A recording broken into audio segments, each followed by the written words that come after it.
Bueno, buenos días con ustedes. El día de hoy vamos a hacer un tutorial de regresión lineal múltiple. ¿Por qué es importante hacer regresión lineal múltiple?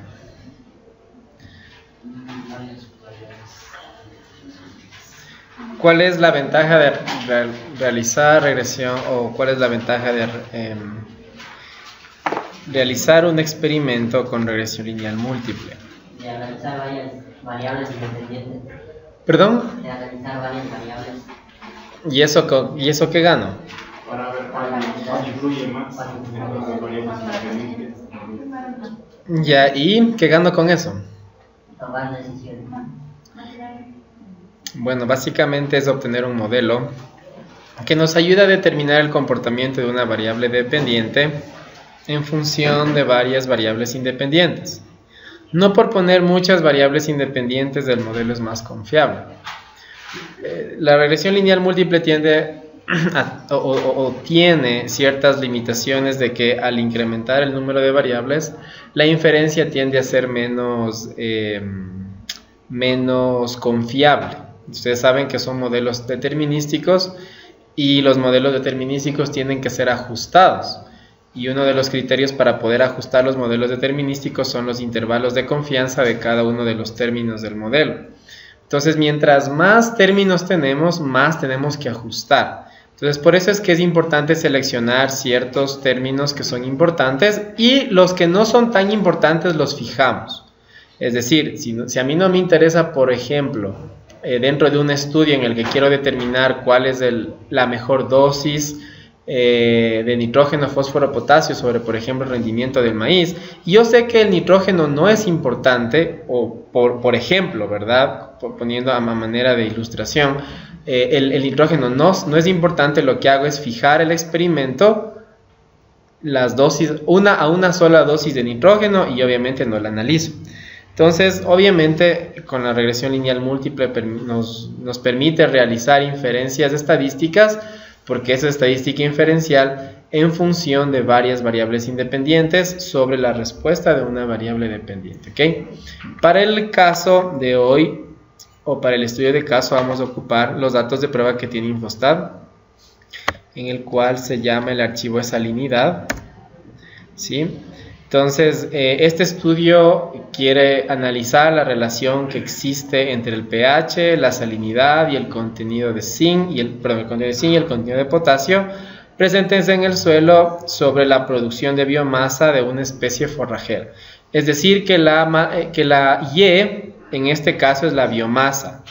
Y las pendientes que se van a generar, vamos a tener una pendiente para el pH, una pendiente para la salinidad, una para el zinc y una para el potasio, para lo cual se registraron 45 mediciones de la biomasa en gramos y de dichos valores característicos del suelo donde crecieron las plantas o donde crecieron las muestras en este caso. Es decir, que en esta muestra de 765,28 gramos se tomaron los valores de pH, salinidad, zinc y potasio. Lo importante aquí es determinar cuál de estas variables tiene inferencia estadística sobre la biomasa. Entonces, el objetivo es establecer el mejor modelo de regresión múltiple que prediga el incremento o el decremento de la producción de biomasa. Entonces, hay que realizar un análisis previo para determinar si alguna de las variables por separado tiene alguna tendencia polinomial o tiene algún término polinomial, ¿ok? Entonces, aquí nosotros tenemos los 45 datos, muchachos. Inicialmente vamos a ver qué tan bien distribuidas están las variables. Para ello vamos a hacer un histograma de cada una de las variables, tanto independientes como dependientes. Vamos a ver, ¿sí? ¿La biomasa tiene una buena distribución? No, ¿verdad? No tiene una adecuada distribución, por supuesto. ¿El pH tiene una buena distribución? Por supuesto que no. La salinidad probablemente sí tiene. El zinc probablemente puede tener, como no puede tener. Y el potasio obviamente no lo tiene. Ok, ¿por qué pasa esto? Muy probablemente porque son muestras. Y tener distribución, tener una distribución de probabilidades de variables que tiendan a ser normal, en muestras es casi, es complicado, es difícil. Por eso es que nosotros posteriormente vamos a generar una población aleatoria que por supuesto nos sugiera que cada variable tiene tendencia normal, ¿ok? Muy bien, entonces inicialmente al determinar la distribución de probabilidades de cada variable, el siguiente paso es determinar qué tendencia puede tener cada una de las variables. Pues para lo cual vamos a análisis de regresión lineal, estadísticas, análisis de regresión lineal. La biomasa es la variable dependiente, el pH, la salinidad, el zinc y el potasio como regresoras. Damos a aceptar y aquí vamos a diagnóstico, donde dice diagnóstico. Ok, aquí nos dice, ¿qué es lo que tú quieres graficar? A mí me interesa solo graficar los residuos parciales, porque ese es el primer paso, ok, o el segundo paso sería. Entonces, doy a aceptar y analizo qué tipo de distribución o si tiene alguna tendencia que me sugiera algún polinomio cuadrático o cúbico. Entonces, veamos qué es lo que dice el pH. El pH tiene una tendencia ¿de qué tipo? Lineal positiva, ¿verdad? Eso quiere decir que a mayor pH o a pHs a pHs más neutros o un poco más alcalinos, tenemos un mayor incremento de la biomasa. ¿Qué es lo que pasa con la salinidad? Nos está sugiriendo que tiene una tendencia de tipo cuadrática, ¿verdad? Entonces probablemente una tendencia de tipo cuadrática. El zinc tiene una pendiente negativa, eso quiere decir que a mayor zinc, menor biomasa, eso es inversamente proporcional, no por tener mucho zinc en el suelo, tenemos un mejor contenido de biomasa o mayor cantidad de biomasa. ¿Qué es lo que pasa con el potasio? En el potasio no tiene tendencia, sin embargo vamos a hacer un análisis de regresión inicial con todas las variables y después vamos a introducir algunos cambios para ver cómo se modifica el modelo. Entonces aquí en el modelo, que ya lo realizamos con regresión lineal múltiple,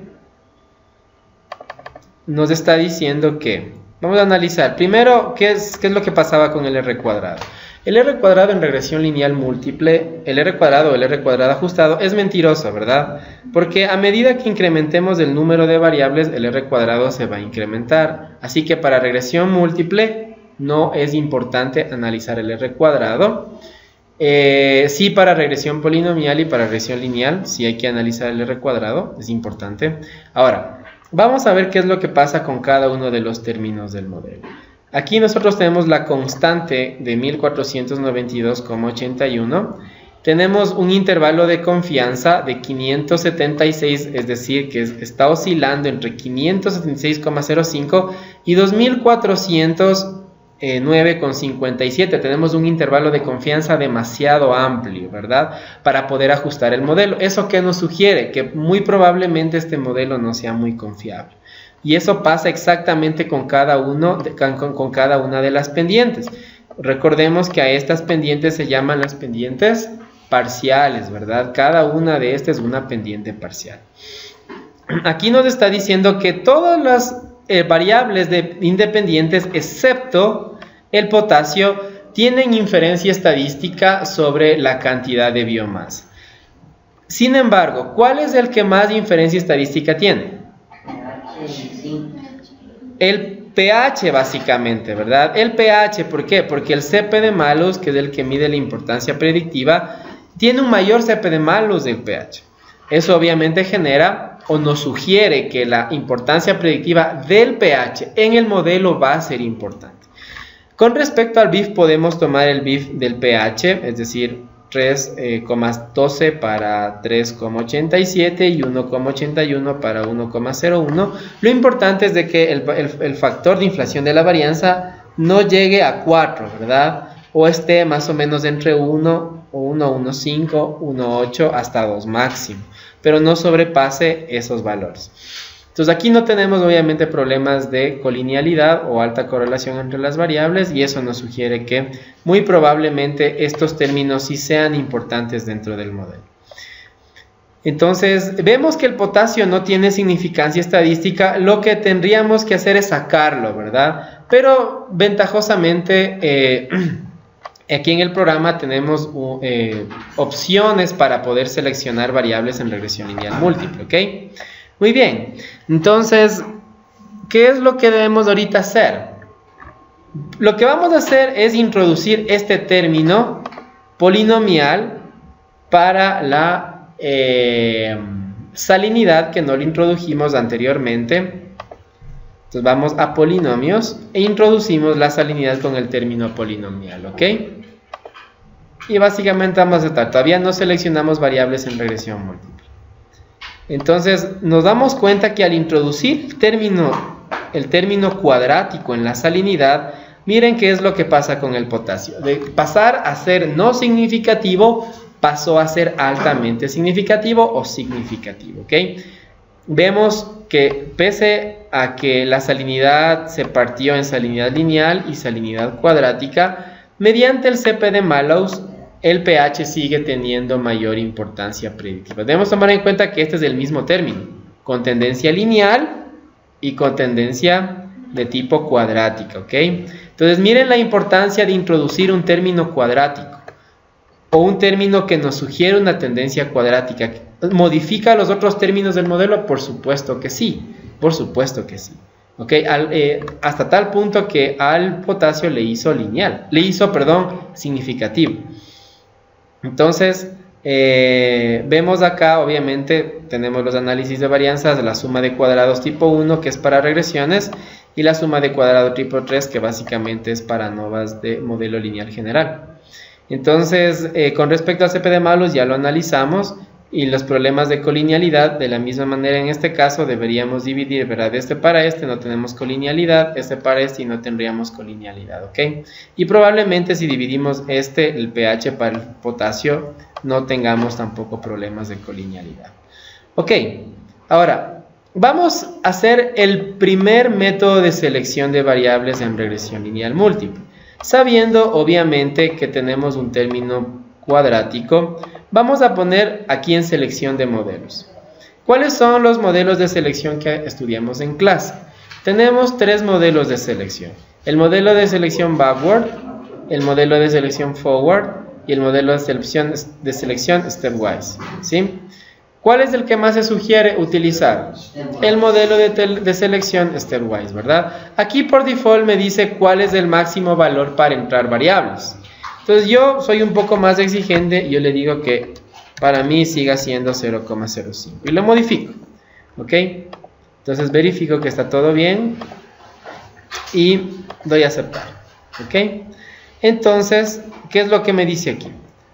Número original de regresoras 5, regresoras retenidas en el modelo 4. Vamos a ver a cuáles sacó.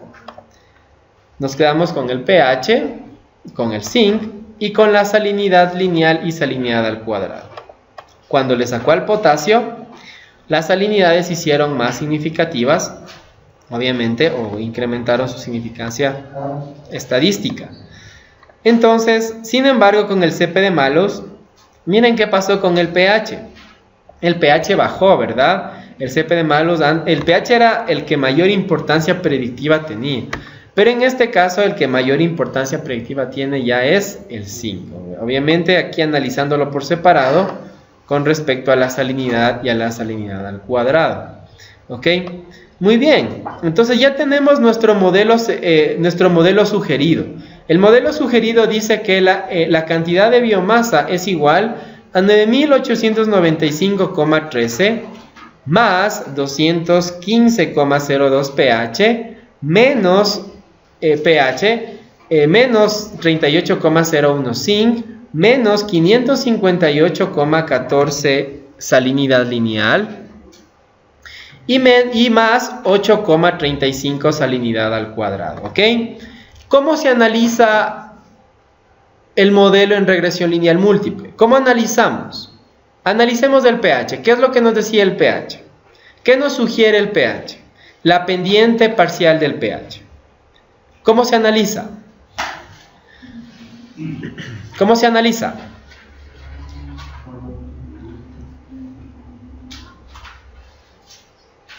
¿Cómo se analiza?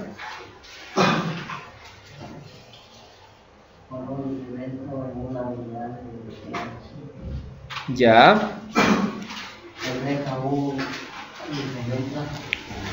Por un incremento en una unidad o en 1% en el pH, refleja un incremento en la cantidad de biomasa de 215,02 gramos, siempre y cuando el zinc, la salinidad lineal y la salinidad al cuadrado permanezcan constantes. ¿Cómo se analiza el zinc? ¿Cómo analizamos el zinc? Por un incremento en una unidad decreciente. Por un incremento en una unidad en el zinc o en 1% en una unidad en el zinc, representa una decreciente de una decreciente sencillamente de 38,01 gramos en la cantidad de biomasa, siempre y cuando la salinidad y el pH permanezcan constantes. ¿Cómo analizamos la salinidad?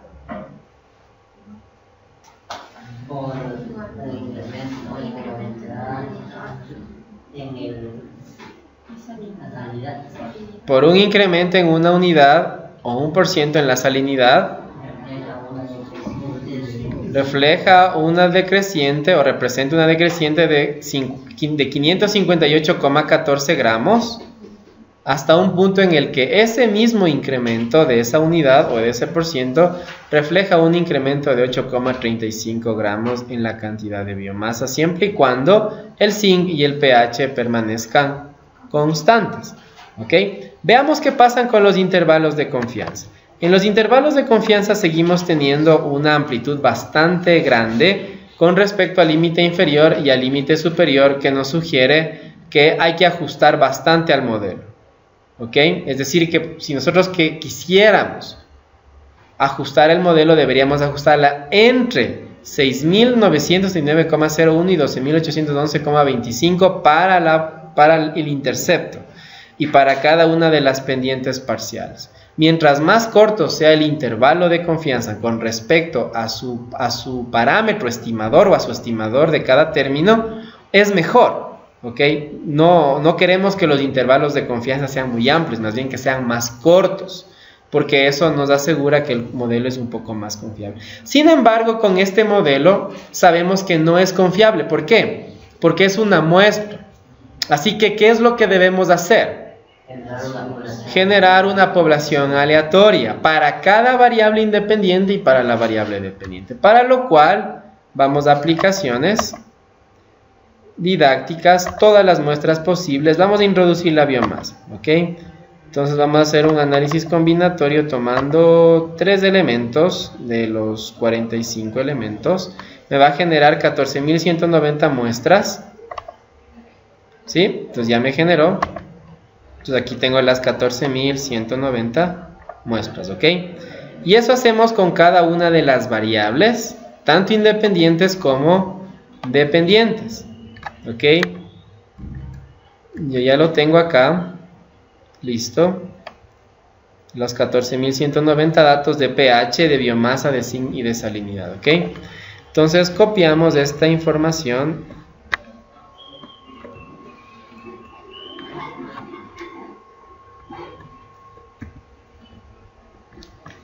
Vamos a copiar esta información.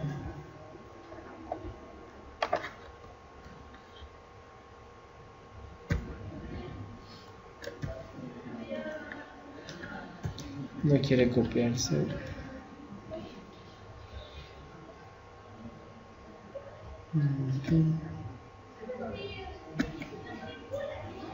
Bueno, vamos a hacerlo.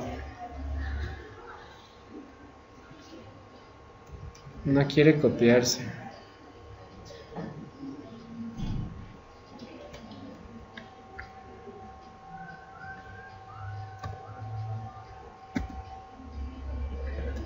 Bueno, vamos a copiar así nomás.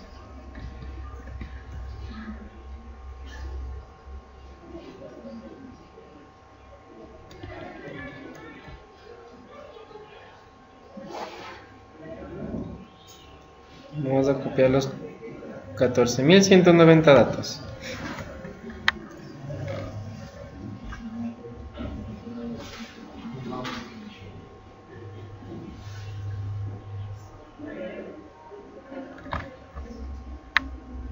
Hasta mientras vamos a pausarle. Bueno, una vez que ya hemos seleccionado y pegado toda la información. Verificamos que estén todas las celdas, las 14.190 datos.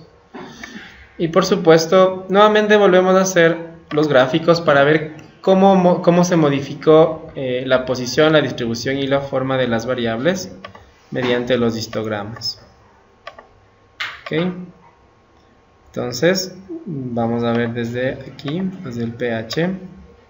¿Qué es lo que pasa con el pH? Tenemos distribución un poco asimétrica hacia la derecha. Sin embargo, tenemos una buena distribución normal.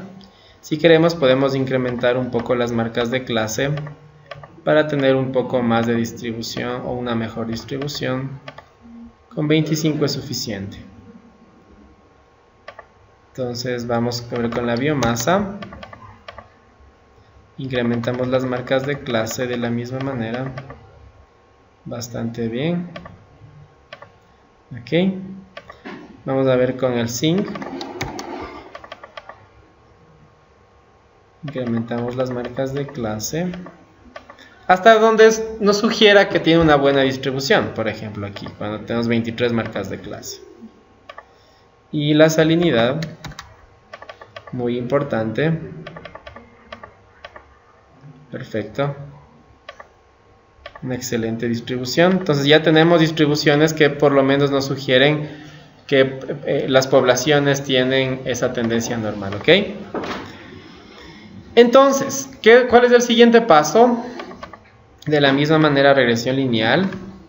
Y vamos a realizar nuevamente el análisis de residuos parciales, pero únicamente ya con las variables que nos sugiere, ¿verdad? Que nos sugirió el modelo anterior que teníamos tendencia. ¿Ok? Miren qué es lo que pasa con la salinidad. Sigue teniendo esta tendencia de tipo cuadrática, ¿sí? Veamos con el zinc, miren el zinc. Una fuerte tendencia negativa o inversamente proporcional. Y el pH una fuerte tendencia positiva, ¿ok? O directamente proporcional. Entonces, quiere decir que sí sigue manteniendo la tendencia, tanto cuadrática como lineal aquí y lineal acá. Vamos de estadística, regresión lineal. La salinidad cuadrática. Ya no necesito hacer un modelo de regresión o un modelo de selección. Un modelo de selección de variables en regresión múltiple porque ya tengo. Sin embargo, si quiero, puedo nuevamente poner el modelo stepwise para que me seleccione variables. Debería seleccionarme las mismas variables. No debería modificarse, ¿ok? Vamos a aceptar. Ok. Dice número original de regresoras 4. Regresoras retenidas en el modelo 4. Entonces eso no me modificó. Sin embargo, tenemos ahora 14.190 datos contrastados. ¿Sí? Ahora, ¿qué es? Vamos a comparar con el anterior modelo de aquí. A ver, este modelo no me interesa.